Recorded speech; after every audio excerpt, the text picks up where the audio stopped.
got quiet in here. You bet.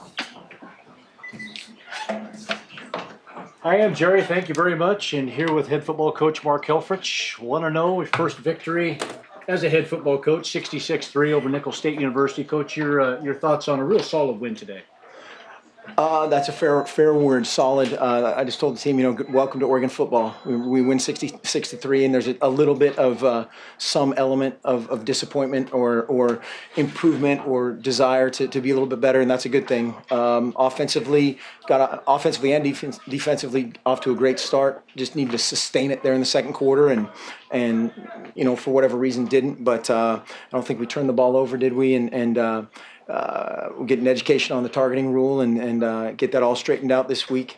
But overall, definitely pleased. Yeah, and the line of scrimmage is where it starts. I thought your offensive line did a good job protecting Marcus. And then when they broke through a few times, obviously his legs make him a very, very tough quarterback to corral. But the rushing game, running for 500 yards, 3 running backs over 100 yards, pretty impressive, and it starts in the trenches. Yeah, those guys have been practicing really well, and sometimes it's hard because of how well our defensive line was playing, or how good our defensive line is. But yeah, we were excited to just get in some game action and I guess to a certain extent see where a couple guys are. We think we know what we have in Marcus and DeAnthony and a couple of those guys, but see Byron in live action and it was good to see him break a couple but yeah, the front played well. Could again few things here and there that we could have done better, but first game again, we'll take it. And yet to the end. I mean, that's what I see your team doing always to the end, always have in the past. Again today, play very hard to the end. All the guys that get their opportunities offensively, defensively, special teams, there's no quit in this team. They go all the way. Well, we sure hope not. There were a couple times again in the second and third quarter, I thought there were some plays there for us to make and could have really just run away with it and I think we played everybody that was eligible to be in there that we aren't planning on redshirting, which is great. Again, no turnovers is great. And now just move on to Virginia. Sometimes what's expected, you mentioned it in your opening comments, sometimes what's expected of Marcus, high expectations, and he missed a few opportunities there, some guys that were open, that type of deal, but I thought he really finished fast, finished hard, and finished up his possessions in there. He did, yeah. A couple just kind of lazy feet throws there. Those couple bubble screens. We had a couple other ones that would have been you could have scored on.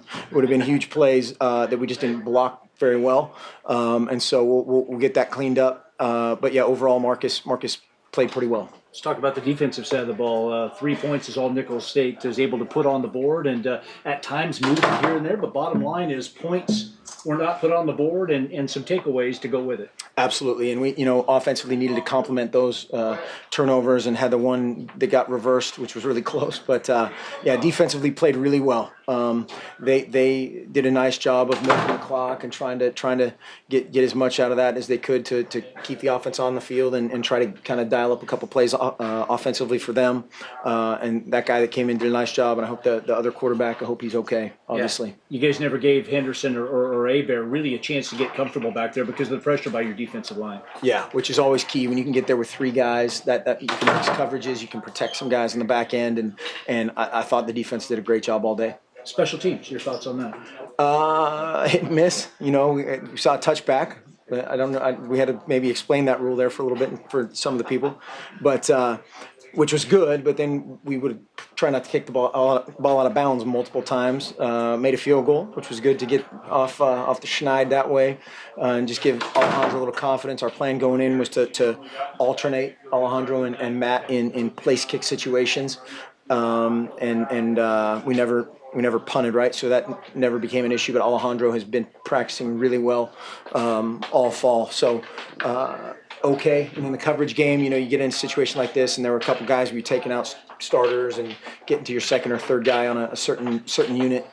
Those guys just need to know that they're a starter. They're just as valuable as a starter. And we talk to our guys, you're an Oregon football player. You're not a backup R3 or a third string tailback. You play football at Oregon. We're going to ask 100% out of you, whatever that role is. Hats off to a scrappy Nicholls team. I mean, they played hard, and like you talked about, there were a couple of drives in there, 4th and shorts, yeah. And yet they stood right up against you and went toe to toe. They're very scrappy and played really hard. Yeah, those guys would be fine. They did a really nice job, I thought, on both sides of the ball, and it's tough, man. You ask K-State that these wins aren't guaranteed, and you never know the emotional side of things of how your team's going to come in prepared. I thought again, our preparation to this point has been outstanding. Really happy with how our guys performed and worked during fall camp, and now it's where you get in the game routine, and so it'll be the first kind of normal game week coming up. And ask you a little question about the Terrence Mitchell ejection, and not about whether you agree or disagree with it. That's not the point, but just the interpretation of it. Is that to be reviewed automatically, or is that up to the officials of whether they want to or not? Well, it's my understanding that the foul itself is not reviewable. The ejection is reviewable, and the criteria to eject is the part where there's a little bit of a gray area. And basically, if the guy is ejected, if there's any contact to the head by any other part of the, in that case, the defender, it's an ejection. And so, we've been harping on that all fall camp, and it looked like a foul from my angle, and we need to coach it better. That's on us. And I thought there were a couple other times where they did a good job of not. Now the officials are. It's not a great situation to put our officials in. I'm sure they'll revisit this, but for the time being, it's the rule, and we're gonna play by the rules.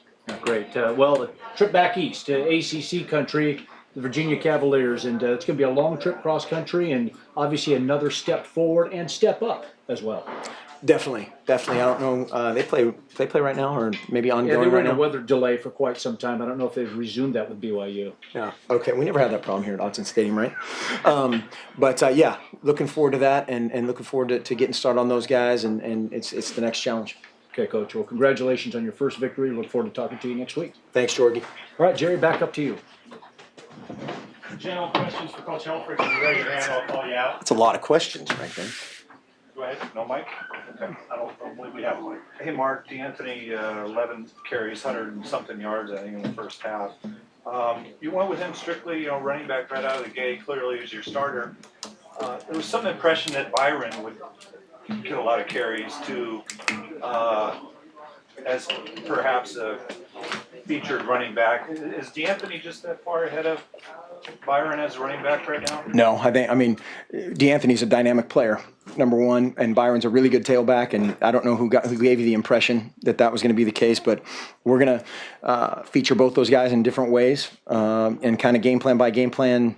The defense can dictate a little bit of, there were a couple runs today when we pulled the ball when Byron was in there, and we handed it off when D'Anthony was in there, and so you can skew some carries that way, but very happy with where both those guys are all around. Byron made a huge pickup in the protection game where we should have had a touchdown and didn't run the right route, and so that's kind of one of those unsung things that he did really well today. But yeah, love Byron Marshall. Coach, your emotions today, first game as head coach, you're 1-0. How's it feel? Retired, 1,000%? Am I tired? What was the last part? Retired 1,000%? I'm considering it. I have to talk to my accountant, Mr. O'Neill, in the background from Price Waterhouse. But no, it was great. It's just a tremendous sense of confidence being around our guys, being around our staff, and just a great team win. Happy that we played well at times in every phase to get over the first one and go from here. Was there a moment though tonight where you stopped, looked around, and thought, "Man, I'm the head coach in this team"? Whenever I talk to Aaron Fentress, I usually get that feeling. No, there hasn't been, and it's about our team. It's about our team, and we've got a bunch of great guys on our team, and it's fun to be around those guys. To be in the locker room or be on the sideline with some of those guys that are happy about the whole situation is awesome. Two questions. One, quick one, I think. Any concern about Terrence not being available next week, the way you understand the way this is in your view? The way I understand the rule, yeah, he's ejected. This is the game. If the foul happens in the second half, then it's this game and the first half. That's my understanding. Do we have any officials? The times they punted and you guys moved deep. Yeah. Was there any thought about going to another quarterback at that point? You stuck with Marcus to get you out of the end zone at that point? Or were you going to stick with Marcus? We had a couple. It had nothing to do with field position. We wanted to kind of leave with a better taste in our mouth on offense before we started substituting the whole way. And glad that we finished the way we did. Coach, what do you know about this team that you didn't know yesterday? I think after we watch the film, we'll know more about guys like Taradni Prevost or Cameron Hunt, who I thought did some really good things at times.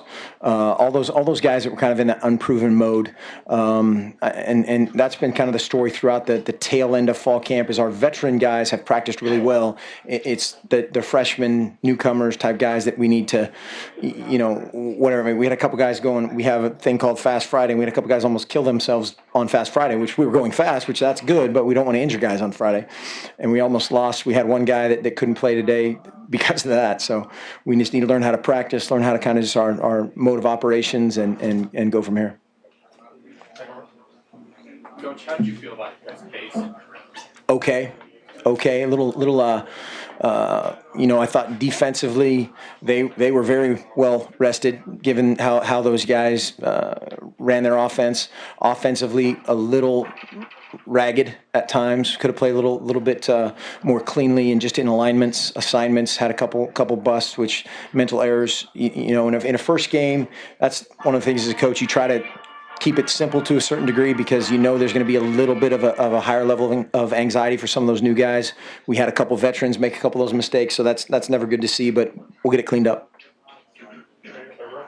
Hey, Coach, did you at any point last night get jitters? Did you lose any sleep about having your first game today? I didn't last night, and I think again that just goes back to our team and our preparation. I think if we haven't had the fall camp that we've had, and we don't have the staff that we have, and the people around this program, there'd be a lot more anxiety. But I believe in our team 100%. How are you going to celebrate tonight? I don't know. Go to Coos Bay World in the house. Ed Miletus is a subscriber to Coos Bay World online. Mark, back here in the back, we talked a lot in fall camp about the communication between you and Coach Frost. How did that communication go today, and how do you feel about the game that Coach Frost called?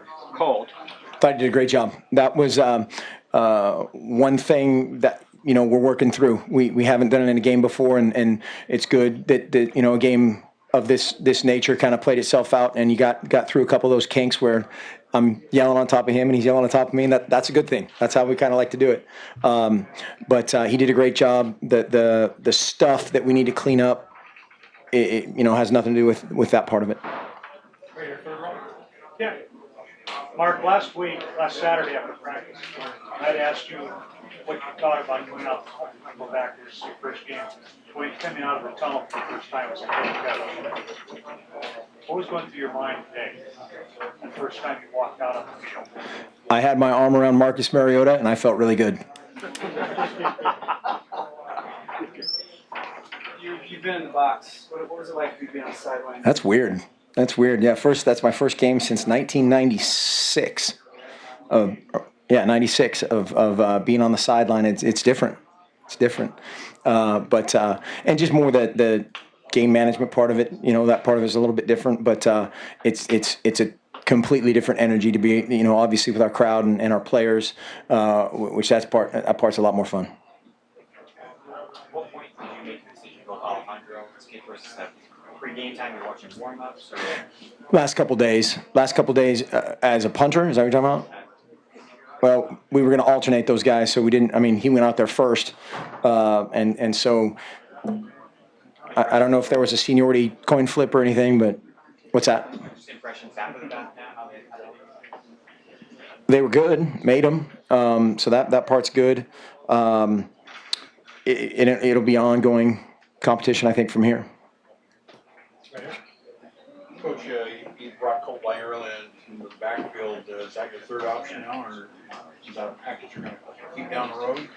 He's, again, a guy that's really dynamic with the ball in his hands and has had an outstanding fall camp. This was his best fall camp of his career, and we were trying to get that's what's always tough. You know, people ask, what about this guy's number of carries and this guy's number of carries and this guy's number of carries? Those all end up going somewhere, and we just wanted to get him a couple in there. Do you envision Thomas Tanner contributing? Scott Frost is back. I do envision that, yes, sir. Yeah.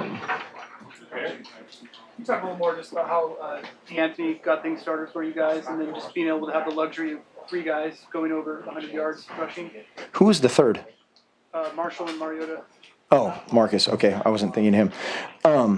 Yeah, D'Anthony is special. I mean, he had a talk about guys that had great fall camps. He had an outstanding camp. Really grew up kind of helping out Thomas and some of these other guys of just how to practice, how to do. You know, it's amazing how much more mature he is. His approach to practice has been you know, just everything about him is better, and that's a good thing when you're that good to begin with. But again, he's a guy that needs the ball in his hands. You're talking about how the luxury of having so many linebackers to play. After you've seen this first game, was there anyone you noticed that really stood out that you were most pleased with? No, I'll have to watch the film tomorrow and go through that part of it. But I thought those guys, you know, they were changing some stuff on them that they hadn't, you know, prepared for. And Rodney Hardrick and Derek Malone did a great job of when it was a kind of a rotation of they were kind of trying to keep one of those guys in the game the whole time to keep everybody organized and on the right page. But whether it was, you know, Joe Walker and Rodney Prevost in with them to have a little bit of an anchor. But overall, I thought those guys played really well. You know, we didn't tackle great, you know, which is always a concern early. We got to wrap up better, finish tackles better, got to, you know, finish blocks better. We could have had several picks that we went through our hands, and so all those are obviously things that you wish you could do differently. Did you get the feeling that Mark is a little hyped up when the game started with like a couple balls are sailing on him, and what did you do to kind of settle him down as the game wore on? I wasn't worried about him. I mean, the 2 balls backed up. I can't remember exactly where the ball was. Maybe 15-ish there on the what is that? The east end. I'm horrible at my directions right now. The other end from where we are right now. It was just a mechanical issue. And you know, sometimes he'll get ahead of himself. His mind works so rapidly. He's thinking, and his body's not quite with his mind. And so that's something again is easily correctable. Anything else? Thanks a lot. Thanks, Coach.